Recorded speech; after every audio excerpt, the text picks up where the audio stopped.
existing numbers. And we have received information from the Navy, the Army, the Coast Guard, and the airport. It has not been fully digested. Stephanie and I need to go through that and have a conversation and reach some conclusions. So the allocation process, again, kind of spins off of a more thorough analysis of water supply availability and multiple looks at what potential water demand may be in the future. What we've done with the special entities, the 3 service branches and the airport, is we put in a request for them to identify projects and water needs. But the remaining jurisdictions, we did not ask them directly to give us their view of the future. Instead, we're relying on the jurisdictional allocations of population growth and job creation, and then mapping those growth rates to existing water use in the residential and non-residential sector. And that's something that will be explained to each of the technical advisory committee participants when we host the meeting. We'll talk about calendar in a little bit. So the basic supply and demand assumptions are there are a number of supplies that we deem not affected by drought. So we'll get Director Riley's favorite. We'll get the pointer going. Thank you. And that's the Carmel River. Yes, sorry, Director Anderson. The Seaside Basin. There's some wheeled water in the Seaside Basin. There's the Malpaso entitlements that have been fully allocated, and there's a well that CalAm runs that produces the Malpaso water. And then there's the base project of Pure Water Monterey. These are all deemed to be not affected by drought, and that you can reliably expect these amounts of water in all years. Supplies that are affected by drought, there's a huge bone of contention between CalAm's testimony and our and Monterey One Water's testimony as to how Pure Water Monterey expansion performs in drought. CalAm has defined it as 0 to 1,100 acre feet in a drought year, and created a confidence level of 470 acre feet, but they failed to address storage. We believe their analysis is fundamentally flawed. We also believe that the basis of their 0 number is a provably false memo by an outside consulting firm, and the 1,100 number was backed into mathematically based on the water purchase agreement, and it bears no resemblance to any factual number related to production from Pure Water Monterey. So these numbers, 1,905 to 2,250, are directly from Monterey One Water, and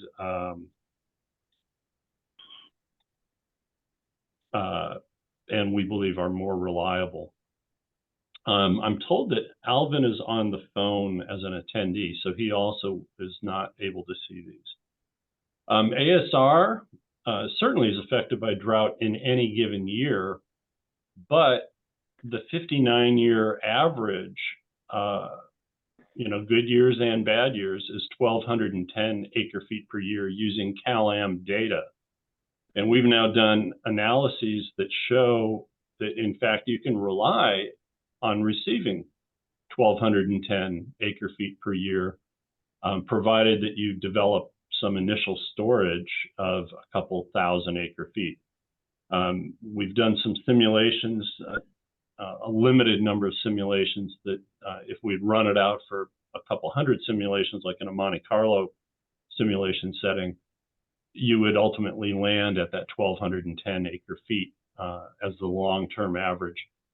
But what we've done in our analyses is assume some starting storage, or assume that Pure Water Monterey expansion produces more water than customers need in the initial years, and that water can go in as storage to bolster the ASR numbers as well. And then Sand City desal, we've seen that during extended periods of drought, it does become limited. We also know that they've had issues with both the intake and the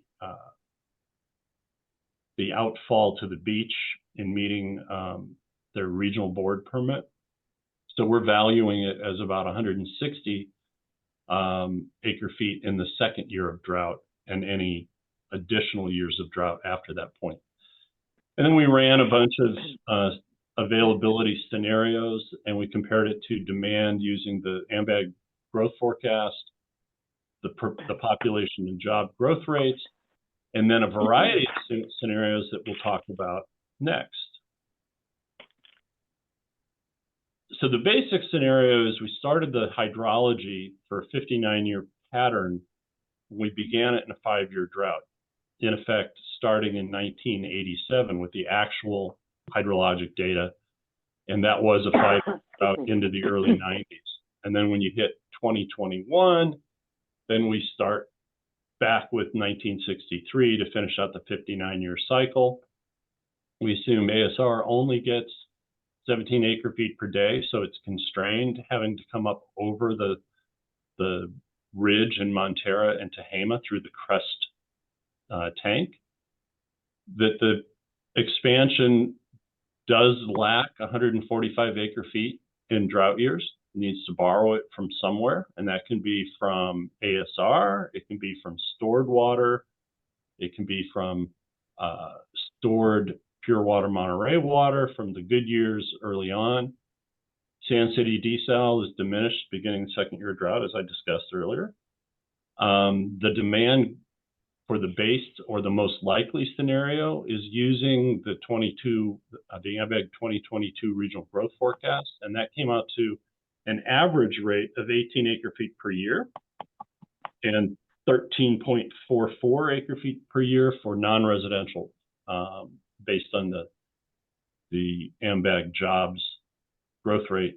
And this is the amount of water that we had in storage. Obviously, we're having a decent, not stellar ASR year this year, so that number conceivably could be higher.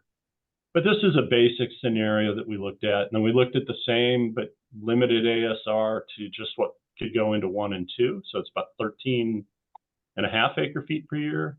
And then we looked at one where there was a higher shortfall in pure water Monterey expansion during drought. And then we looked at the same, but we said, well, let's double the demand. There's a whole host of folks around who said there's pent-up demand. We've got these housing numbers. So if you double the AMBAG rates in both population and jobs, or residential and non-residential, that reflects a little bit of the pent-up demand that people, have this gut instinct about. And then we did the same scenario, but we began an in-lieu recharge program in the Seaside Basin beginning in year 6. So we let a little 5-year period go by. And we believe that assumption is consistent with Cal-Am, who's been going around saying, well, we won't start in-lieu recharge until the desal plant is online. Desal plant's not going to be online until 2030. So obviously that start of the in-lieu recharge program for the Seaside Basin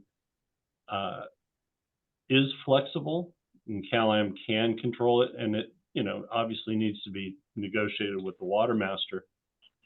But you need to also accept it with a grain of salt, because what we're showing with the pure water Monterey expansion is a lot of excess water that has nowhere to go. There's no demand to immediately offset its production. And so that water, if it goes into storage, could actually eliminate the need for the Seaside Basin payback from the Seaside Basin native water. So there may be that the whole recharge of the Seaside Basin gets rethought. But nevertheless, we've modeled it the same in scenario 6, but we've even decreased ASR by 25%. So we've now decreased it twice. We've limited it to just what can go in wells 1 and 2, ignoring wells 3 and 4. And then we've knocked it by another 25%, as if to say there's reliability issues in the Carmel Valley, let's say, for example. And then we did a scenario where we don't start with any storage. And then just for the wild heck of it, we said, let's use residential demand at 3 times the AMBAG growth rate, which would leave the non-residential demand would be left behind at 2 times the AMBAG. And what we found in every scenario was that there was never any less than 26 years worth of supply available, modeled on actual historical stream flow data. And this is what we call the expected outcome. The yellow line is demand. And you can see it starts at just under 10,000. So that's a little bit of an overstatement because, last year it was 9,200 acre feet. The 5-year average is closer to 9,500 acre feet per year. But this was a 10-year average for purposes of conservatism, if you will, in this particular case. The blue line represents supply available, and the reason that fluctuates is that it reflects the actual, 59-year history of water that's available. So down a little bit on those drought years and up a little bit in the normal years. And then this orange line is what's available in the year plus prior year storage. And so you can see that the blue line, even though it's just barely above the yellow line, that means in-year supply exceeds in-year demand. And so the excess gets rolled on top and put in storage. And each year you get a little bit more and a little bit more and a little bit more. So storage is building over time. So then we look at new supply available. This is a normal capacity and this is drought capacity. And that reflects what I was just speaking to you about in the 3 uses. We believe the 1200 for ASR is always available, even in drought, because of the buildup of storage and the testing of the historical 59 years worth of hydrologic data. And you get, again, you can see Sand City and you can see Pure Water Monterey expansion. So these are the total available. This, more likely than not, would be a fairly typical year. Sorry, my phone's ringing in the background. So then we say, all right, let's assume in this case, we took that drought year scenario. We said, given a drought year, that's the 11,731. And what if we did leave behind water for the Seaside Basin? What if we just simply don't trust the ASR number and let's take approximately half? So again, in a drought year where you get 0 in that particular year, you're relying on pulling storage. But in this case, we're saying 600 instead of 1,200 acre feet. So that's a factor of safety.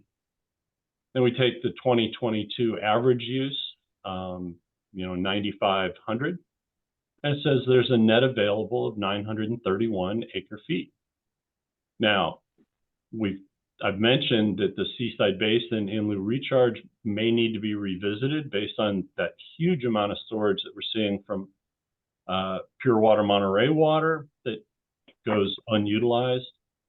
And we don't really believe that ASR is going to be short on average by 600 acre feet. But let's just leave those factors in. You have 931 acre feet of new water that you need to allocate. Now, let's say we allocated all of that. As we go by, 5 years in, 10 years in, we would be looking at bear with me. I think this is actually Mike Zimmerman. Mike? Hey, Dave, how are you? Pretty good. I'm in a meeting. Can I call you in about 15 minutes? Be here. Okay, thank you. Sorry about that, everybody. Second time we called, must be important.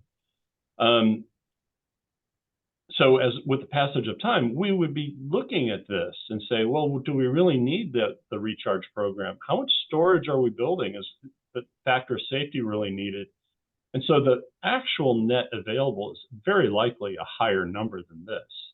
But, you know, factoring in those safety factors and so forth, you know, we're looking initially at 931 acre feet, even though the Pure Water Monterey expansion is 2,250 acre feet.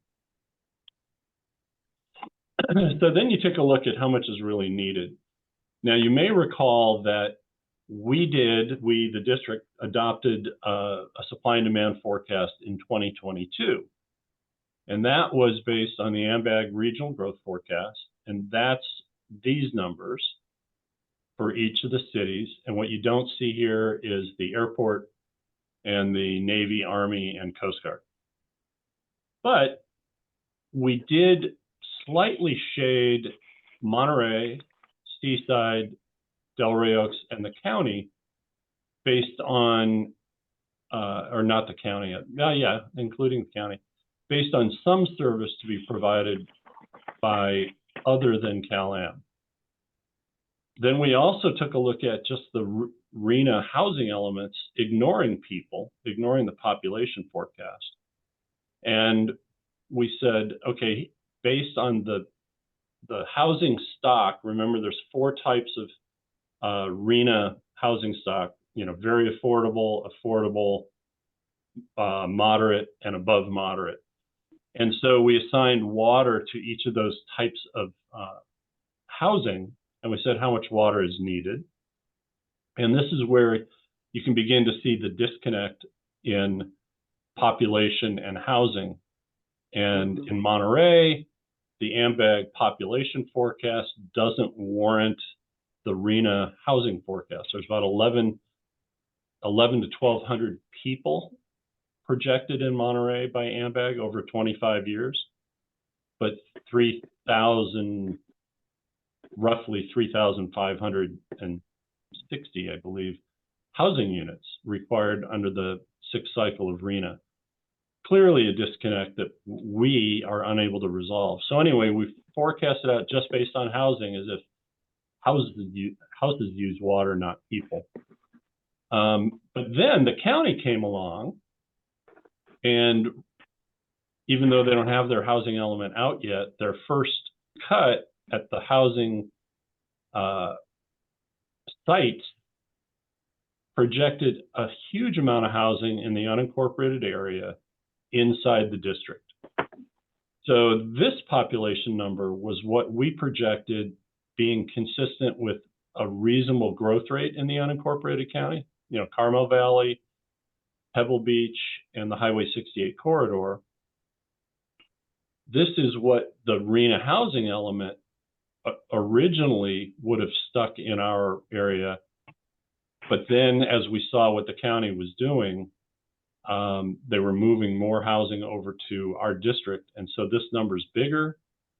And some of these numbers are, like Monterey, is lower than before because the housing elements that came out moved even more housing into, for example, Marina Coast service territory off South Boundary Road.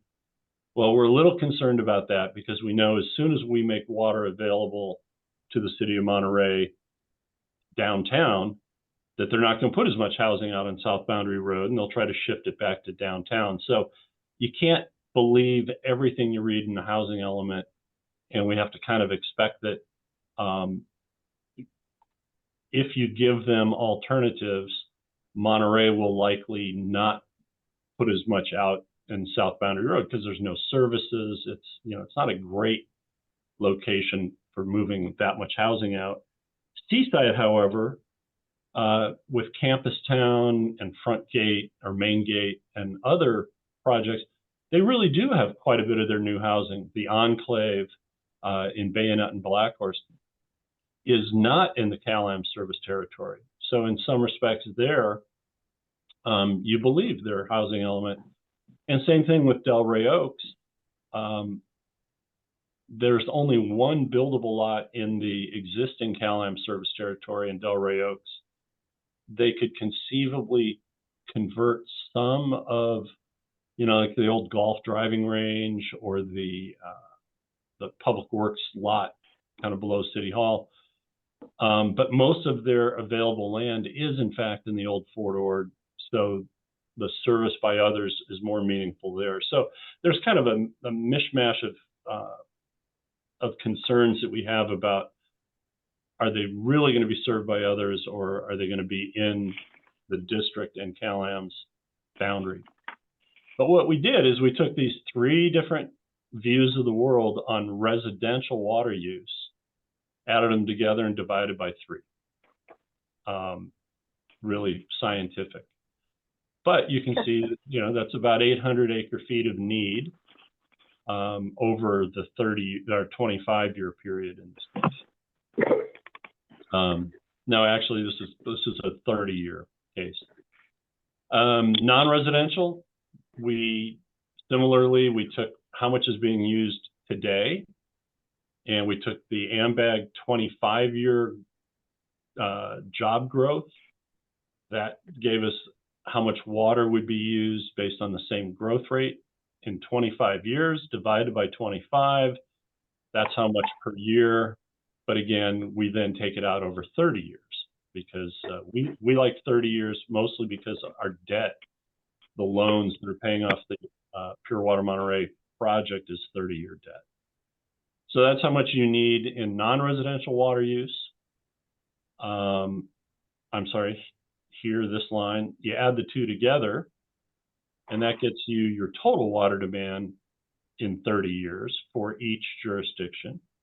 Again, we're going to need a column, or really 4 columns, for the 3 service branches and the airport. And then we said, well, let's get you 10 years worth, or 1/3 of the demand, just as an example. And that's what each of the jurisdictions would need if we gave them 1/3 of this total. What is that total? Sorry to. Yeah, pardon? Yeah, what is that total? Yeah, the numbers? Yeah, so it's 401 acre-feet total, not including the service branches and the airport, which we'll wrap our heads around in the coming weeks. Mm-hmm. So thank you. As we allocate, as I mentioned, we have to add the military and airport needs.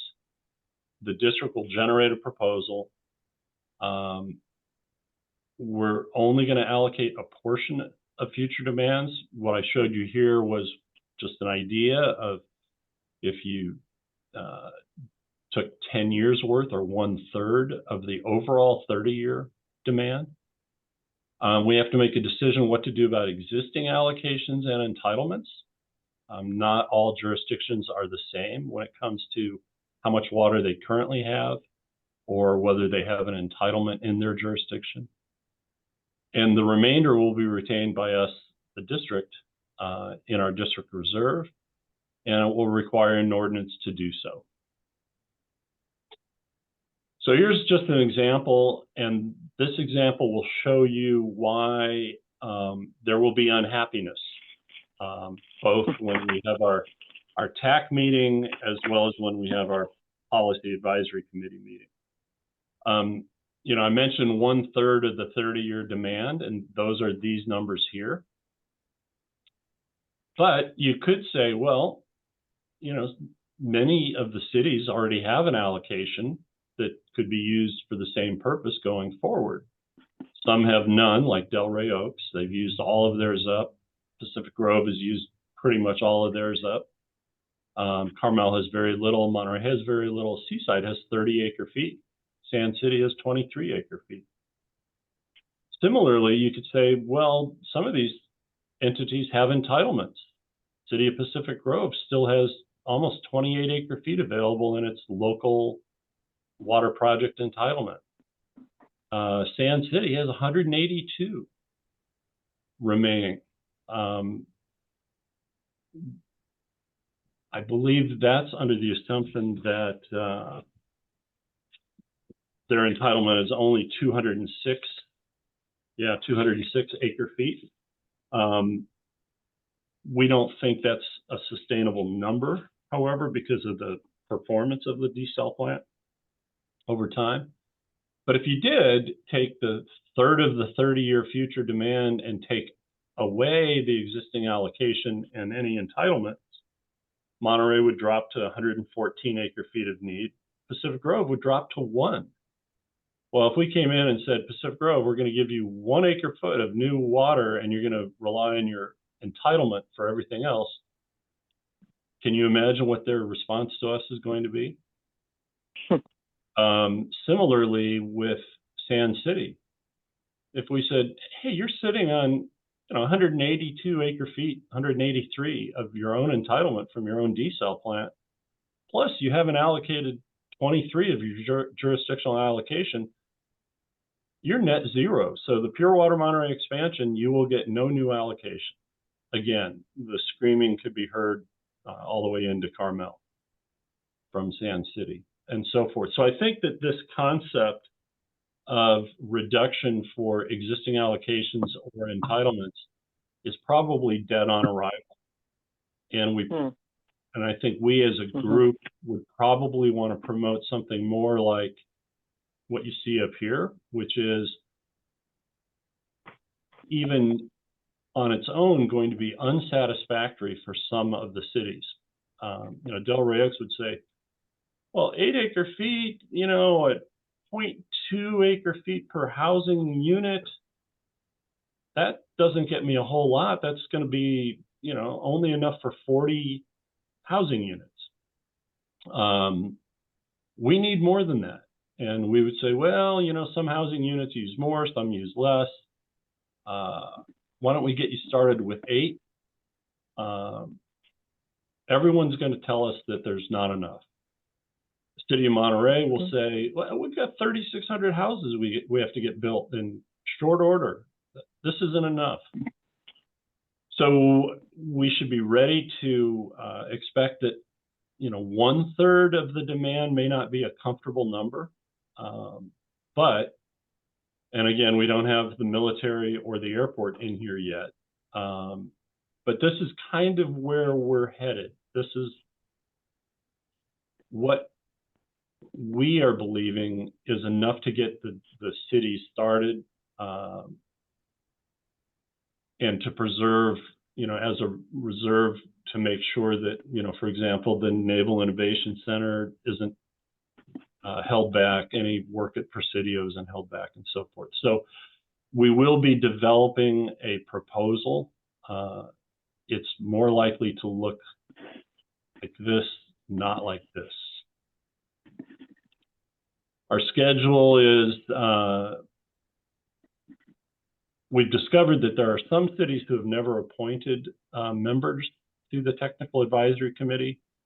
So we're going to just pick some dates that work and send out letters to the head of the city council or the city manager saying, would you please designate or you yourself attend?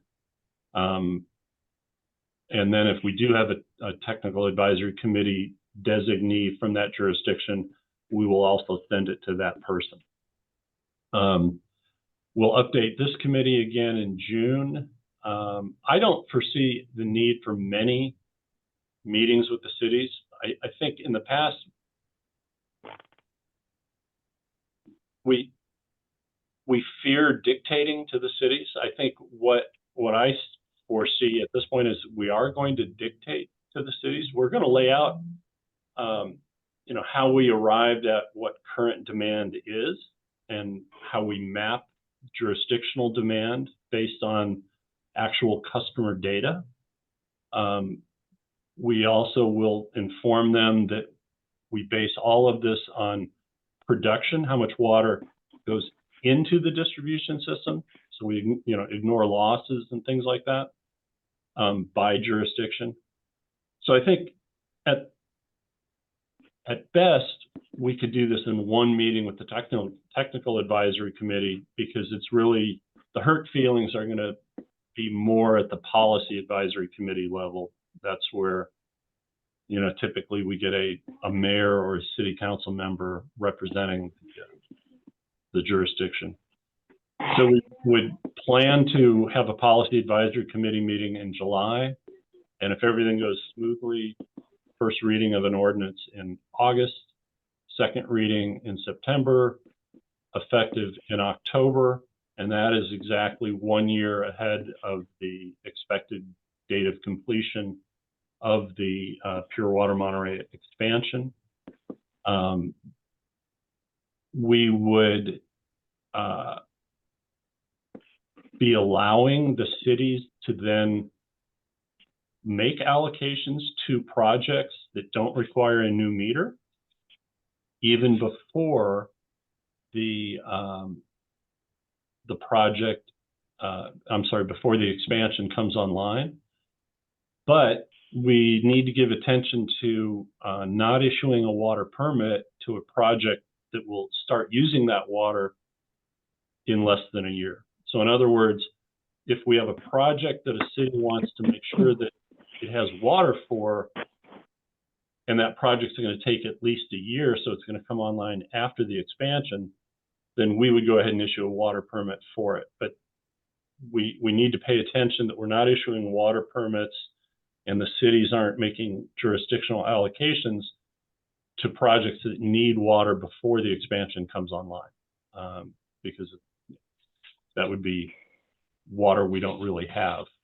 So we're trying to jump the gun. Yeah, go ahead.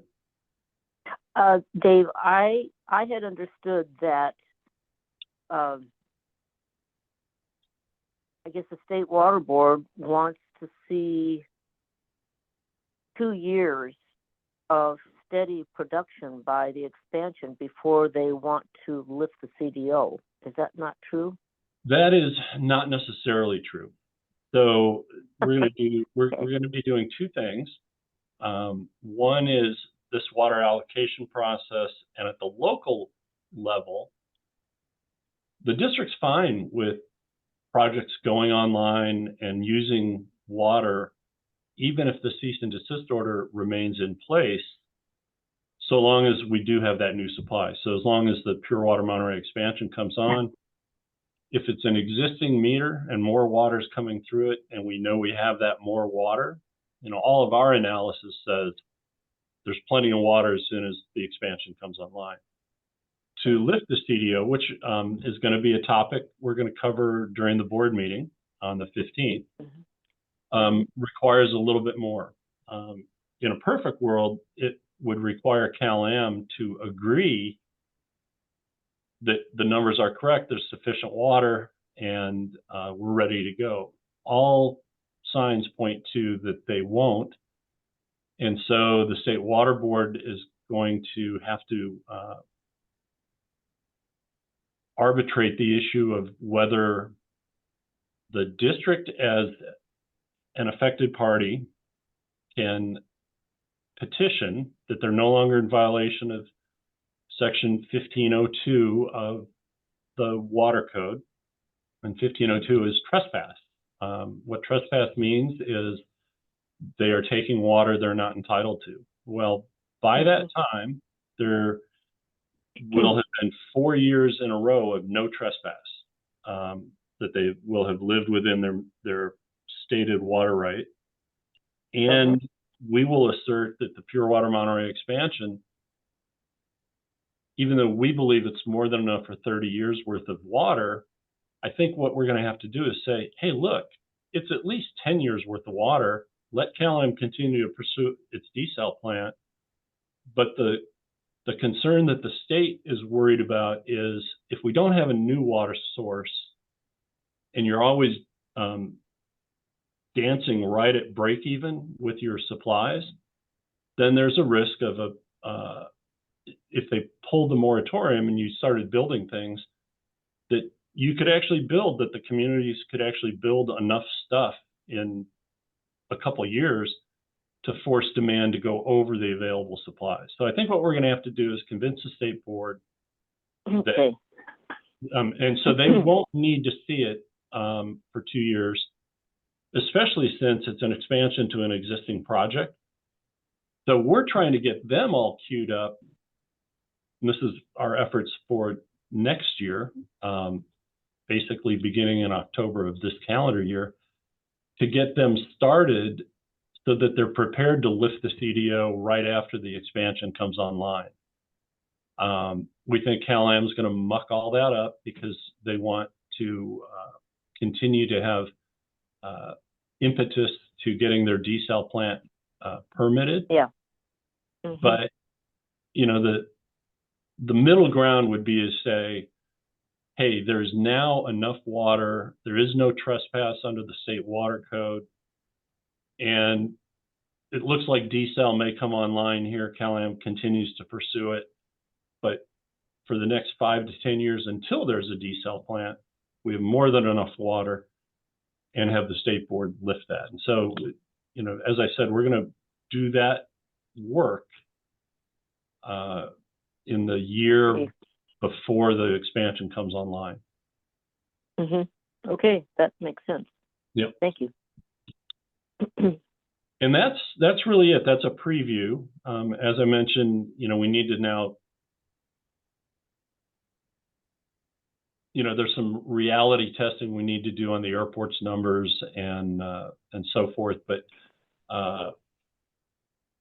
you know, we'll have all of that together before we have the first TAC meeting. And as I said, I'd like to get through with just one TAC meeting, which is to say, here's how we got to this proposed allocation. And this is, you know, the TAC members as the technical members of, you know, staff, they need a level of understanding as to how we, you know, how we map production to consumption data. Mm-hmm. What are the fundamental underpinnings of how much water do we use today?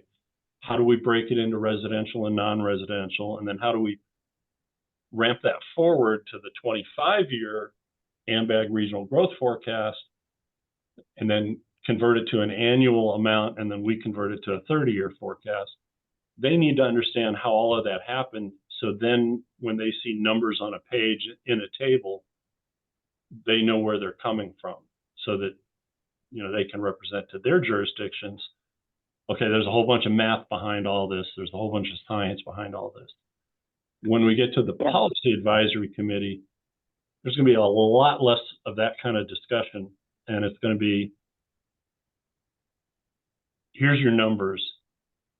How do you feel about these numbers? We believe they're sufficient, but you know, I think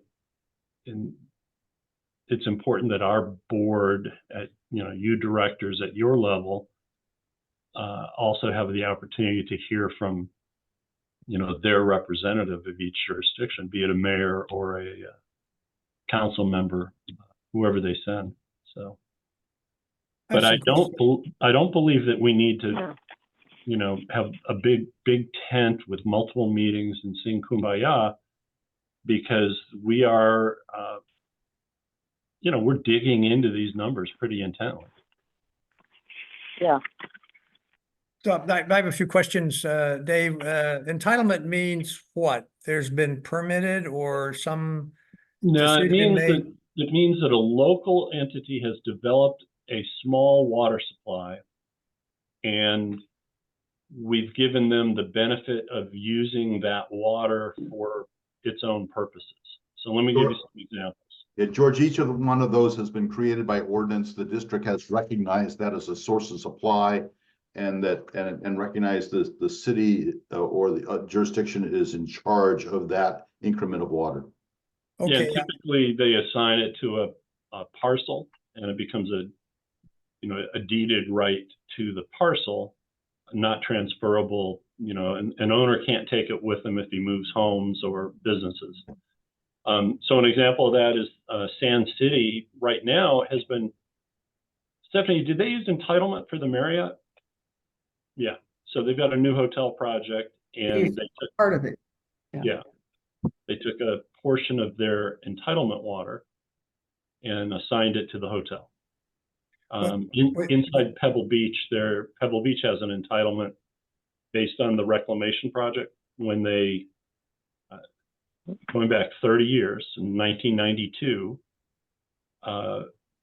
they said, we want to build more stuff. We understand there's no water, so if we convert all the golf courses to recycled water, that'll free up Cal-Am water, and that will support all the stuff we want to build. You know, new hotel at Spyglass Hill, additional rooms at other hotels, houses, housing lots, you know, those kinds of things. And so they use that. I think they have a remainder of 325 acre feet, roughly 320, I think now at this point. But that all has to be used within the Del Monte Forest. Yep. And then Malpaso was the Clint Eastwood water. Their place of use is the Carmel River watershed plus the city of Carmel. And so each of these little sources, you know, that was 86 acre feet, Malpaso was. We recognized, and then they can do projects. So in the Malpaso's case, it's build a house or build an addition or put in more seats in your restaurant, that type. My reason for asking the question is going back to one of your charts where you had the calculated numbers across the top line row, and then you had two rows that you said might be eliminated. I don't think the entitlement argument ought to be eliminated. The burden ought to be on the jurisdiction to justify why they need an allocation greater than whatever they have that's kind of other water. At least it's outside the formula. And I don't think you ought to give up on that because it's all growth related, whether it's residential or commercial or whatever. And if they have a water source and they need to make an argument why they want to go more than what you're allocating. I mean, even if it's 0 or 1, you know, you might say a minimum allocation will be 10 or 5 or something or other, and not go down to 1 or 0 because that just looks awful on a chart. But the reality is, if they have water, they ought to justify why they need more than what they have available to them. That's point number one. And then just a couple of things about the chart. Are you using a proxy number for the county if they haven't? I'm sure you are, but yeah. So the county's an interesting one. Let's do this. Let me go back and screen share and just take a look. Well, I'm sure Amy and Alvin do not have the so maybe next chart, so I don't need to pull that up just to. Okay. So we, the district, we've gotten, well, Cal-Am reports a number of 91,884 people as, you know, retail customers that are served. We know the population of each of the 6 cities in 2020 based on the AMBAG regional growth forecast. So we added up the 6 cities and we took the difference and we said that's how many county residents, unincorporated county residents, are being served by Cal-Am. Now, Cal-Am is not perfect in reporting that population number. It's a little different in their urban water management plan, and it's a little different in another report that they send to the state. But they're all pretty close. They're all right in that 91,000, 92,000 slot. So when you do that, that means the county's got currently, you know, roughly 8,916 people in the unincorporated county that are served by Cal-Am. Well, if we were to take a normal growth forecast, then, and I think what we did is we said it's not going to grow any faster than, oh, here it is. We said the county could grow, you know, over this 25-year period at about 11.2%. which would be much higher than Carmel, Pacific Grove, or Monterey's growth forecast by AMBAG. You know, for example, AMBAG has Monterey growing at 5.2% in 25 years, Pacific Grove 3.6%. So we grew the county by 11.2%, which was like 1,000 people. So in our original adopted supply and demand forecast, that was what our assumption was. But then in the first blush of the inventory of sites for the county's RENA projection, they put 1,200 homes in the unincorporated county at, you know, 2.3 people per home. You're talking, you know, a couple thousand people. So we had 1,000 people in our original adopted supply and demand forecast. They're now programming, you know, close to 3,000 people. How that works on Highway 68 when City of Monterey is putting another 1,000 people out at South Boundary Road behind Ryan Ranch, and Delray Oaks is putting a couple hundred people out there. You know, none of this really makes sense, but that's what we expect to see in the county's housing element. So when you equate the number of houses that they intend to put in, the population is way bigger than what we assumed based on a normal growth rate. And that's why, you know, if we only had a good crystal ball, we would know how realistic or unrealistic some of these assumptions are.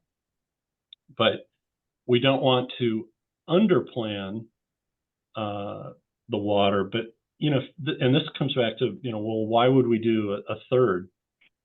Well, if a third represents, you know, the first 10 years of growth, then you get to, and if you're able to lift the moratorium and get new meters set, then you're able to look backwards and you can see, are we really growing at the level that was expected or not? And then you have more water in your back pocket to give to those jurisdictions who actually are fulfilling their growth, and you leave the others, you know, hey, Carmel, you haven't touched yours in 7 years.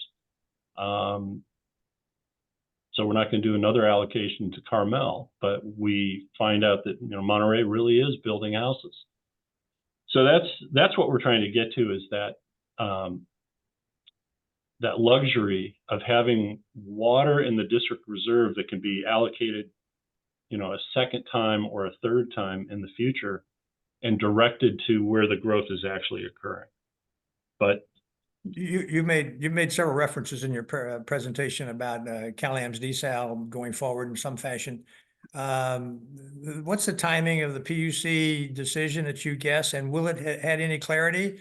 I'm assuming they're going to approve a small desal for CalAM, but that's my assumption. Yeah, you know, so all the parties will simultaneously submit opening briefs at the end of April, and then simultaneously submit reply briefs at the end of May, which means the earliest we'd see a decision is probably July. And that's a decision that would be by the ALJ that would go to the commission itself. The commission would have to act on that.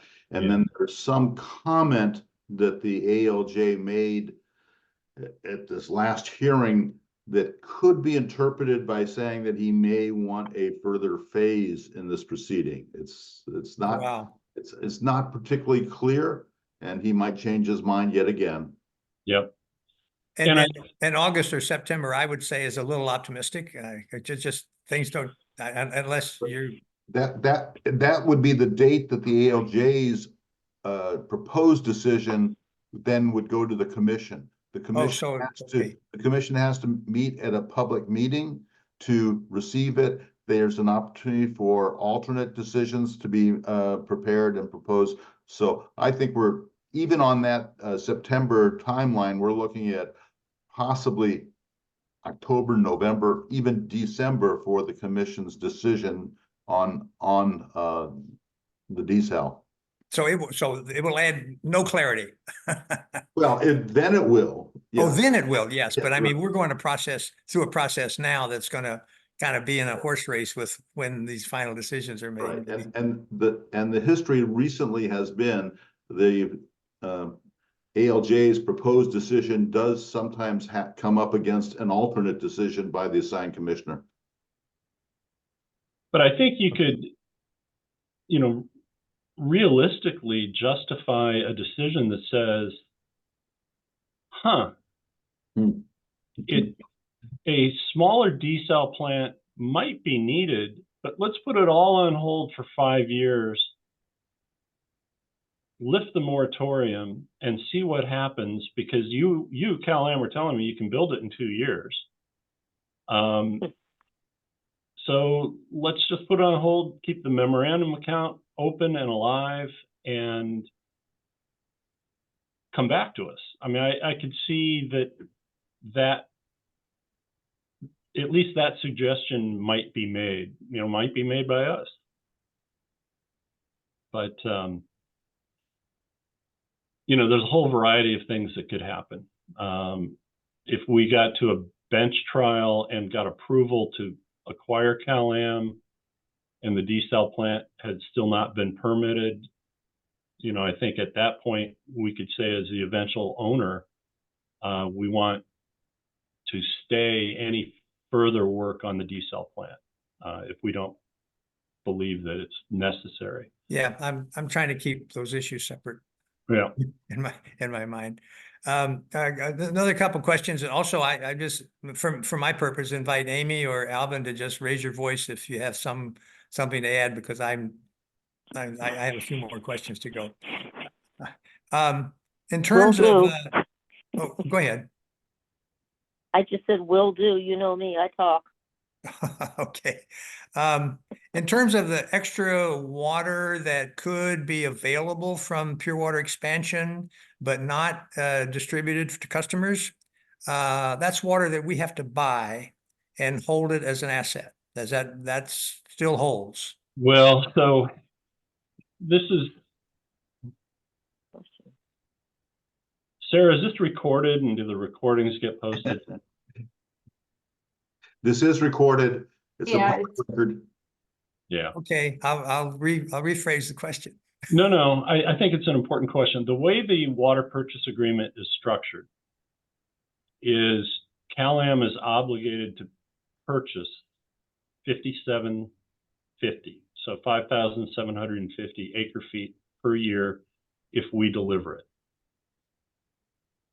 At some point, they are going to look at that and say, oh my, we have more water than we have customer demand for.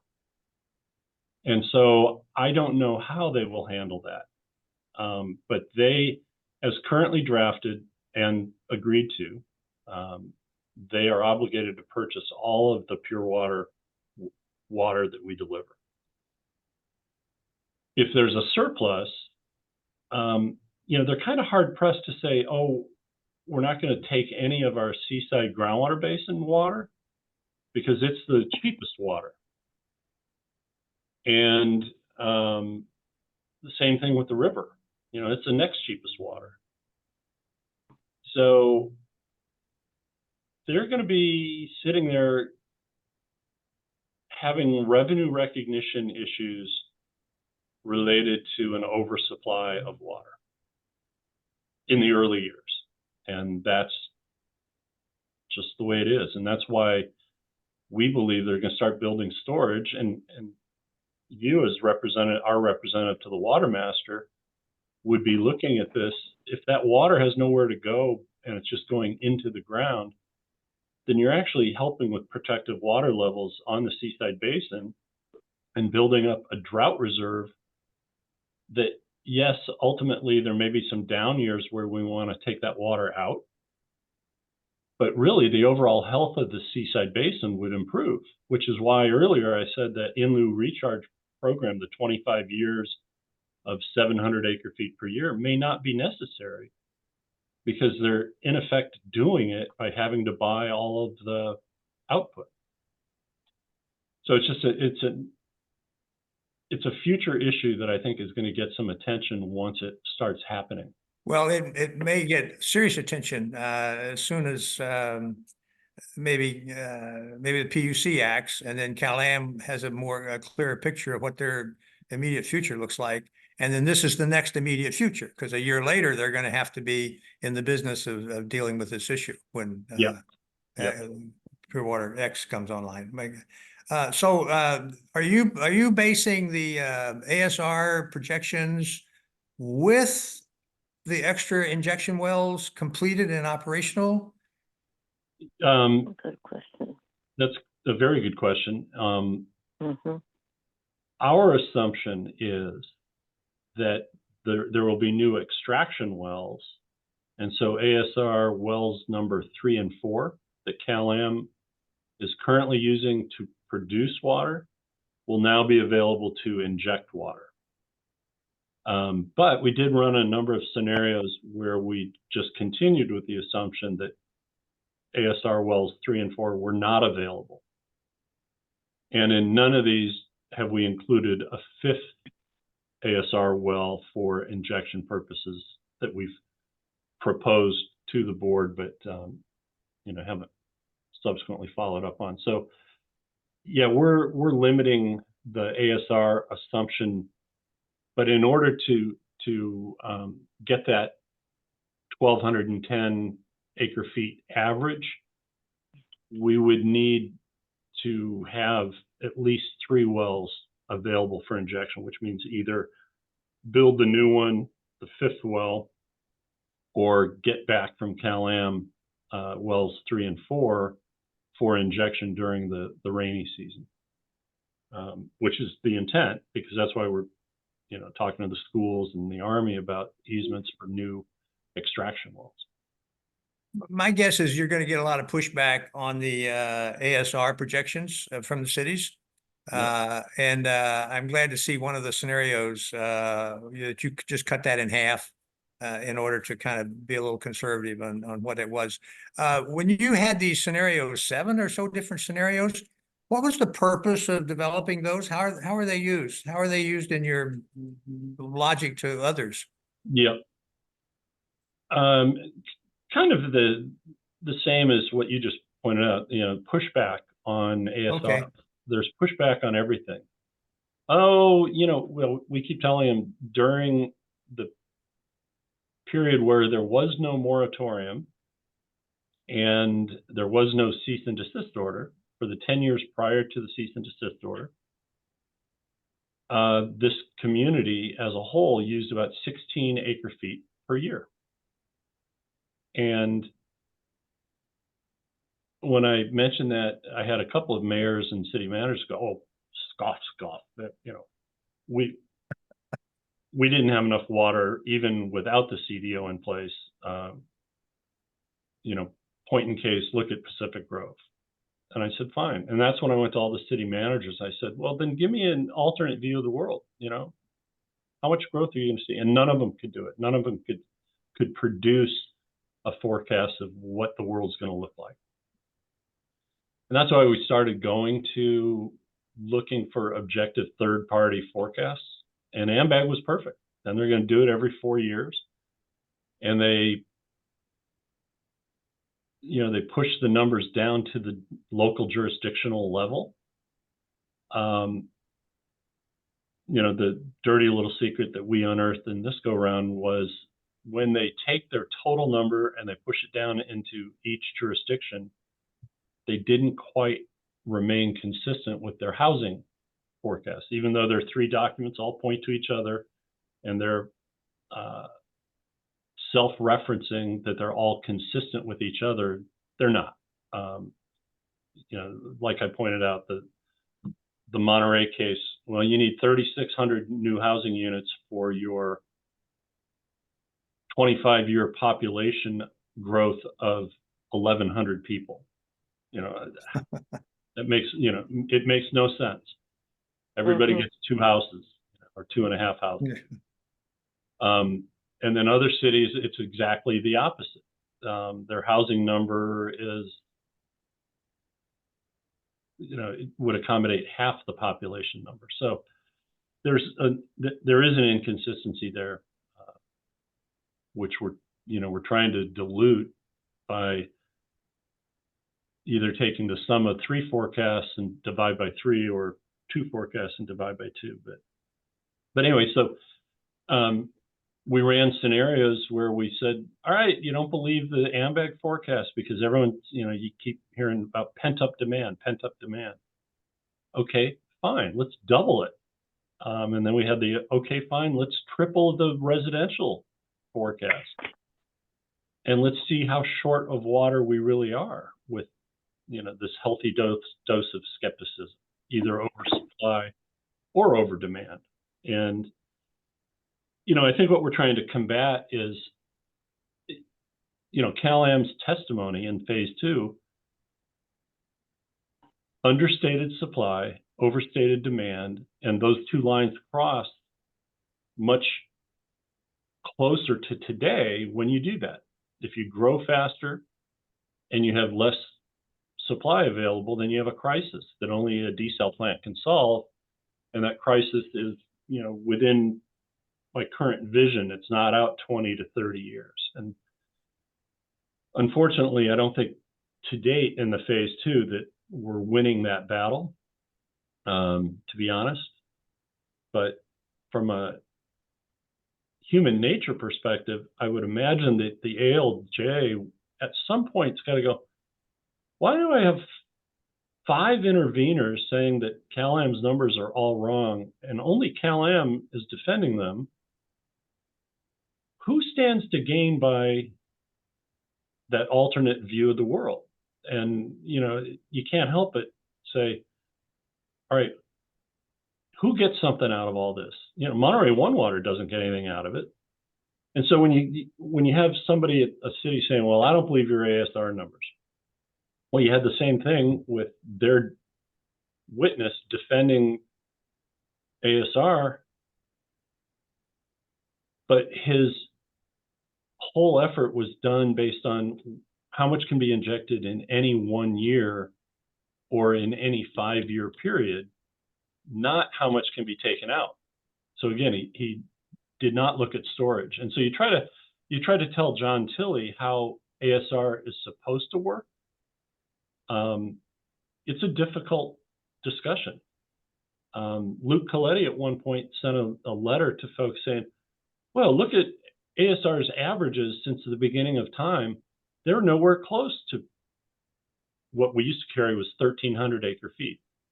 And we still think 1,300 was justified, but we've used Cal-Am's data, and 1,210 is close enough to 1,300. We're fine with 1,210. But then Cal-Am's own guy said, oh no, with 90% confidence, it's 470 acre feet per year.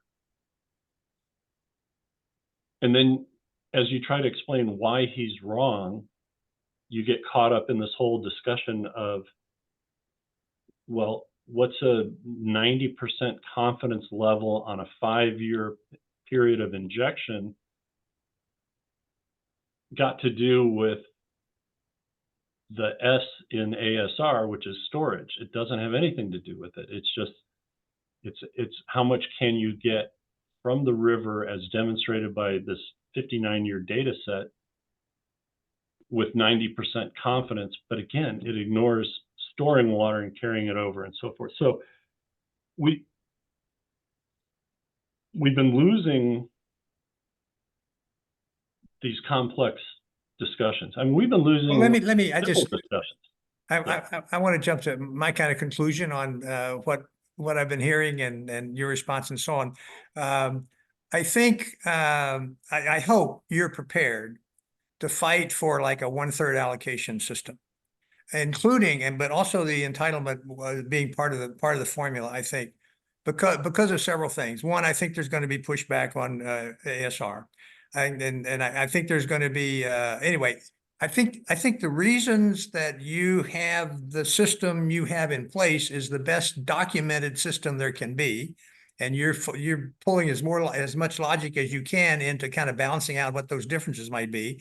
George, this is going to be direction of the board to Dave. It's no, not, no, it's direction to Dave. Yeah, I know, but the board will be deciding, your board is ultimately going to be deciding the allocation formula.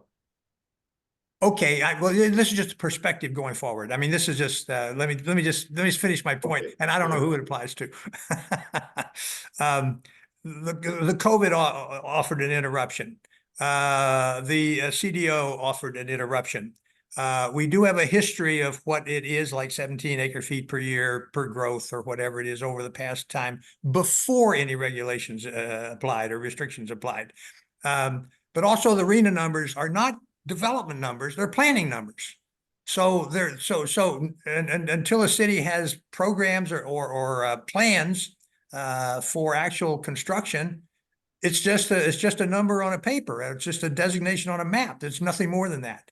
And the climate change issues, I think, may change some assumptions going forward, but until we have some more experience, we don't know that. I just think that the overall view of the allocation formula of about 1/3 should stick. That's all I'm advocating for, because we do need more experience. We need the pure water expansion experience. We need the new wells to see, how they work. We need to know, that Pure Water Monterey works. I mean, there's just all sorts of things that we still need to know more about, and that will unfold over the next few years. And that for a third allocation approach makes a lot of sense to me. I'm just trying to explain why I think it makes a lot of sense.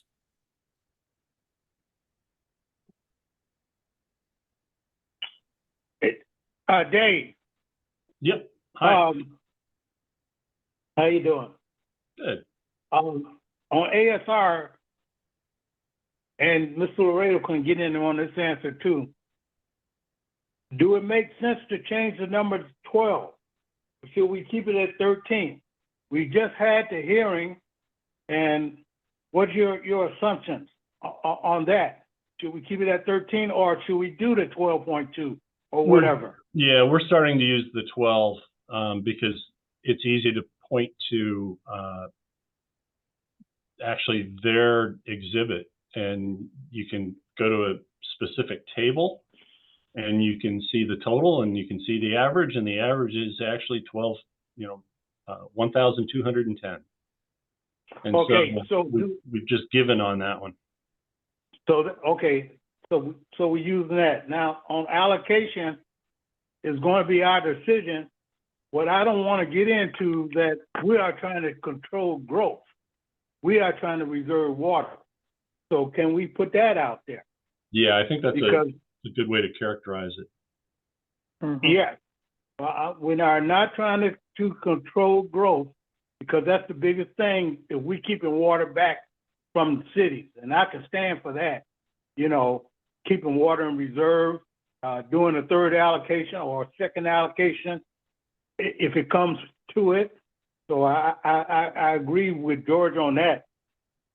But I just don't want to go in there talking about, we're trying to keep it back from you, and we don't have a reason to keep it back from you, because those big meetings that you're going to have with the PAC, and I hope we hurry up and get to that to hear their argument, will be our cause to which way we're going to go. Yep.